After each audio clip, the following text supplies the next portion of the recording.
Assalamualaikum warahmatullahi wabarakatuh. Hai, kita kenalan dulu ya.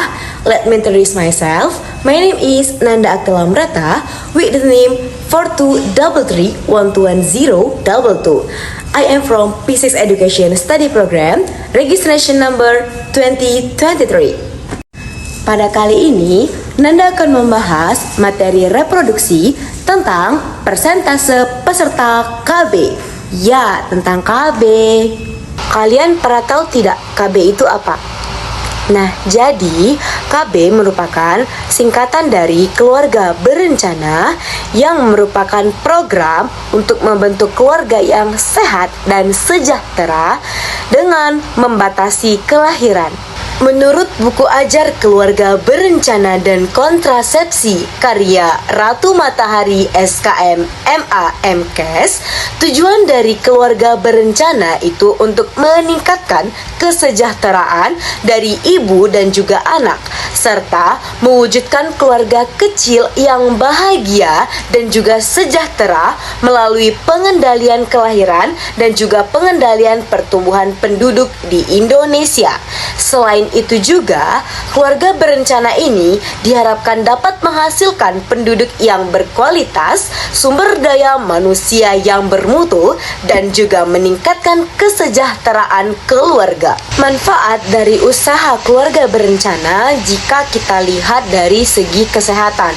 Nah, jadi peningkatan dan perluasan pelayanan KB itu merupakan salah satu untuk menurunkan angka kesakitan dan kematian dari ibu yang semakin tinggi akibat dari kehamilan yang dialami oleh wanita. Kita kan sudah tahu bahwa populasi manusia sangat berkaitan dengan kependudukan yang dipengaruhi oleh angka kelahiran, angka kematian, dan juga migrasi yang menyebabkan dinamika populasi. Nah, jika terjadi ledakan populasi, itu banyak memberikan dampak terhadap lingkungan. Oleh karena itu, perlu diantisipasi pengendalian ledakan penduduk. Maka, program yang telah dirancang oleh pemerintah yaitu KB ataupun keluarga berencana ini untuk mengurangi pertambahan jumlah penduduk. Nah, Indonesia itu kan akan mengalami bonus demografi pada tahun 2045 nanti, yang dimana bonus demografi itu adalah jumlah penduduk di kelompok yang usianya produktif lebih banyak dibandingkan penduduk yang non-produktifnya. Selanjutnya, Nanda akan membahas alat-alat kontrasepsi. Nah, kontrasepsi itu berasal dari dua kata, kontra dan juga konsepsi. Kalau kontra itu artinya melawan atau mencegah, sedangkan konsepsi itu adalah pertemuan antara sel telur yang matang dan juga sperma yang mengakibatkan kehamilan.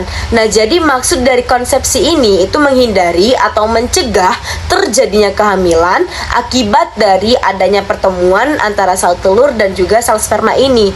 Nah, sedangkan kontrasepsi adalah usaha-usaha untuk mencegah kehamilan.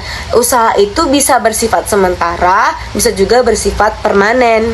Menurut Badan Kependudukan dan Keluarga Berencana Nasional atau BKKBN, ada 10 jenis alat kontrasepsi yang paling populer di Indonesia. Yang pertama ada kondom. Jenis alat kontrasepsi ini efektif untuk mencegah terjadinya kehamilan hingga 98%, asalkan dipasang dengan benar dan juga tidak bocor. Bahkan, kondom ini merupakan satu-satunya alat kontrasepsi yang dapat mencegah penyebaran infeksi menular seksual atau IMS. Yang kedua itu ada IUD atau intrauterine device. Ini merupakan alat kecil yang berbentuk huruf T yang dimasukkan ke dalam rahim guna mencegah terjadinya pembuahan. IUD ini terdiri dari dua jenis, yaitu yang pertama ada IUD tembaga. Itu tidak mengandung hormon. Nah, jadi kandungan tembaganya bertindak sebagai spermisida untuk membunuh sperma yang masuk. Yang kedua ada IUD hormonal yang mengandung progestin yang fungsinya untuk mencegah sperma membuahi sel telur. Selanjutnya adalah pil KB. Pil KB ini mengandung dua hormon, yaitu hormon estrogen dan hormon progestin. Fungsinya itu untuk menghambat pelepasan sel telur atau ovulasi. Nah, Pil KB ini diminum secara rutin dan juga sesuai dengan aturan. Biasanya diminum sebelum dan sesudah masa subur. Yang keempat, ada suntik KB. Suntik KB ini mengandung hormon progesteron. Caranya itu disuntikan pada lengan bagian atas atau bokong setiap 3 bulan sekali. Yang kelima, ada tubektomi. Kontrasepsi yang dilakukan dengan cara memotong tuba falopi atau saluran tuba. Nah, ketika tuba falopi dipotong, maka sel telur tidak dapat masuk ke dalam rahim dan tidak dapat membuahi sel telur. Nah, tuba falopi yang sudah dipotong tidak bisa lagi dikembalikan seperti semula. Dan tubektomi ini merupakan salah satu metode kontrasepsi jangka panjang yang bersifat permanen. Selanjutnya, sistem KB kalender. Sesuai nih dengan namanya, kalender artinya mencegah kehamilan dengan menghitung masa subur. Jadi ketika masa subur itu hindarilah yang namanya berhubungan intim. Selanjutnya ada KB implan atau susuk KB, yang dimana jenis alat kontrasepsi yang dimasukkan ke bawah kulit lengan atas. Yang kedelapan ada vasektomi, yang merupakan operasi pemotongan vas deferens, yaitu saluran berbentuk tabung kecil di dalam skrotum yang membawa sperma dari testis menuju ke penis. Akibatnya akses sperma menuju air mani itu jadi tertutup dan mencegah terjadinya pembuahan. Yang kesembilan ada spermisida. Nah, jadi biasanya itu diletakkan di dalam vagina dekat leher rahim dan harus nih segera dimasukkan sebelum berhubungan intim. Efeknya itu biasanya mulai bekerja setidaknya 15 menit setelah digunakan.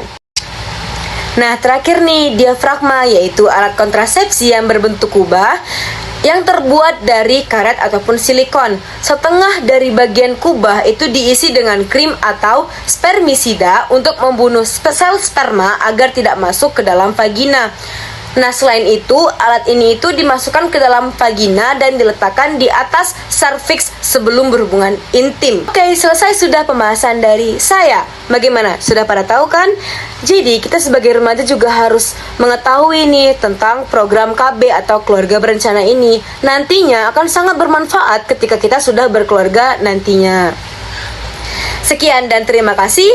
Semoga bermanfaat untuk kita semua. Wassalamualaikum warahmatullahi wabarakatuh.